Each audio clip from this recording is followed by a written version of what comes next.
And Hare Krishna means what? Hare Krishna means addressing the energy of God. Hare means the energy of God and Krishna means God.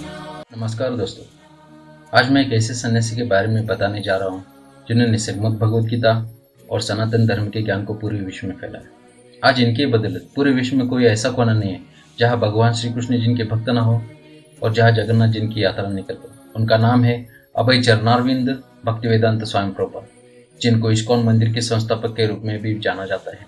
आज जानेंगे कैसे इन्होंने पूरे विश्व में अपने ज्ञान को फैलाकर लोगों को नई जिंदगी एवं प्रेरणा दी और लोगों के जीवन से अंधकार निकालकर उनके जीवन में ज्ञान का प्रकाश भरा। अभय चरणारविंद भक्तिवेदांत स्वामी प्रभुपाद, इनका जन्म 1 सितंबर 1896 को ठीक जन्माष्टमी के दूसरे दिन एक बंगाली परिवार में हुआ। उनके पिता का नाम गौर मोहन डे था और माताजी का नाम रजनी देवी था। पिता ने बेटे अभय चरण का पालन पोषण एक कृष्ण भक्ति के रूप में किया था। बचपन में बच्चों के साथ खेलने के वजह वो मंदिर जाना पसंद करते थे। सन 1916 जब पूरे विश्व में प्रथम विश्व युद्ध चल रहा था, तब गौर मोहन डे अपने पुत्र को यानी स्वामी जी को उच्च शिक्षा के लिए विदेश नहीं भेजना चाहते थे।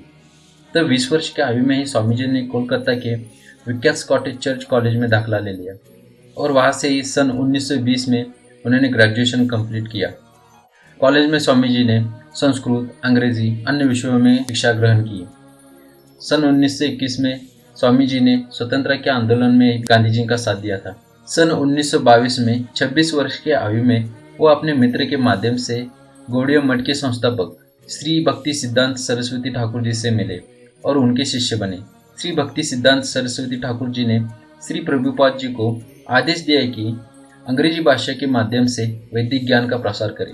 गुरु का मानना था कि अन्य देशों का ज्ञान तो हमारे देश में आ रहा है, लेकिन हमारे देश का ज्ञान बाहर नहीं जा रहा। श्री प्रभुपाद जी ने अपने गुरु के आदेश को स्वीकार किया और पश्चिमी जगत में ज्ञान का पहुंचाने का काम शुरू किया। उन्होंने श्रीमद् भगवद गीता को अन्य भाषा में ट्रांसलेट करने का काम शुरू किया और किताबें लिखना शुरू किया। स्वामी का सबसे महत्वपूर्ण योगदान उनकी किताबें ही थी। उन्होंने वैदिक शास्त्रों में भगवद गीता, चैतन्य चरितामृत और श्री भगवतम का अंग्रेजी भाषा में अनुवाद किया। सन 1965 में श्री प्रभुपाद जी एक मालवाहक जहाज से पहली बार लगभग 70 साल की उम्र में न्यूयॉर्क शहर जाने का सफर शुरू किया। सफर पूरे 32 दिनों का था।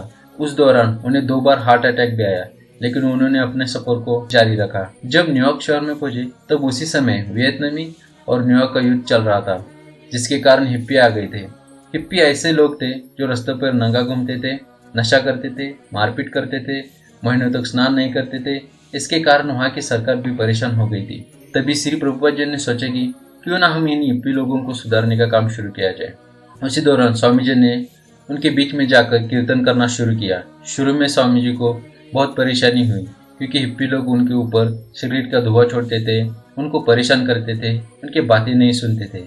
फिर भी स्वामी जी ने अपना प्रयास चालू रखा और उन्हें सुबह शाम खाना बनाकर खिलाना शुरू किया और कीर्तन, कथा और भगवद गीता को सुनाने का काम शुरू रखा। स्वामी जी की बातें सुनकर, कीर्तन सुनकर, श्रीमद् भगवद गीता को सुनकर धीरे धीरे उन हिप्पी लोगों में परिवर्तन होना शुरू हो गया और उन हिप्पी लोगों को समझ में आया कि असली नशा सिगरेट, दारू में नहीं है, बल्कि एक धार्मिक और भगवान पर विश्वास करने में है।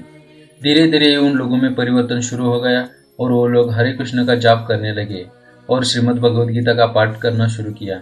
इसी तरह लोगों का पूरा परिवर्तन हो गया और वो लोग एक सामान्य, साफ सुथरा और भक्तिमय जीवन जीने लगे। ये सब देखने के बाद वहाँ की सरकार बहुत खुश हुई और स्वामी जी का आभार माना।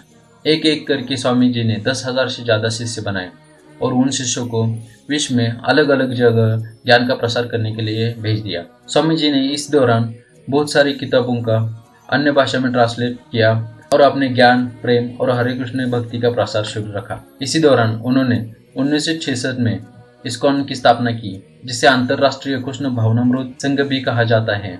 उन्होंने पूरे विश्व में इस्कॉन मंदिर के रूप में विद्यालयों, मंदिरों, संस्थानों और कृषि समुदाय का संगठन बना दिया। आज विश्व में इस्कॉन के 800 से ज्यादा केंद्र, मंदिर, गुरुकुल और हॉस्पिटल है। इनके ही कारण आज पाकिस्तान में 12 इस्कॉन मंदिर है। आज भी इस मंदिरों में भगवद गीता पर कथाएं सुनाई जाती है। उनके शिष्यों ने अन्य जगह पर भी ऐसे समुदाय की स्थापना की। 12 साल में स्वामी जी ने विश्व के कई देशों में एक मंदिर से 108 मंदिर बनवा दिए और जगन्नाथ जी की रथ यात्रा भी विश्व में शुरू की। फूड फॉर लाइफ के नाम से इन्होंने फ्री खाना शुरू करवाया। इस्कॉन में आज भी 14 लाख बच्चों को खाना खिलाया जाता है। प्रभुपाद जी का पूरा लक्ष्य किताबें लिखने में था। उनकी आयु बहुत ज्यादा हो गई थी, लेकिन फिर भी उन्होंने किताबें लिखना नहीं छोड़ा। अंतिम समय में वो लिख नहीं पाते थे, लेकिन फिर भी उन्होंने ट्रांसलेट का काम शुरू रखा। अंतिम समय में वो लिख नहीं पाते थे, तो उन्होंने रिकॉर्डिंग करना शुरू किया। 24 घंटों में 22 घंटा वो सेवा करते थे और 2 घंटा सोया करते थे।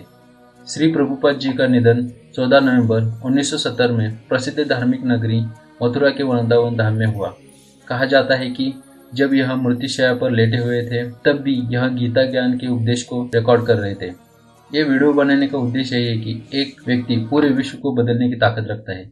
जैसे स्वामी जी ने अकेले ही पूरे विश्व में भगवत गीता के ज्ञान को पूरे जोश से फैलाया, अपने गुरु द्वारा दिए आदेश का पालन किया। 1966 से 1977 वो 14 बार पूरे विश्व का भ्रमण कर चुके थे। श्री भक्तिवेदांत स्वामी प्रभुपाद भारत के ऐसे स्वामी जिन्होंने विषम परिस्थितियों में भी हार नहीं मानी और लगातार प्रयास करके अपना एक कीर्तिमान कायम रखा और विश्व में अपना नाम और काम का डंका बजवाया।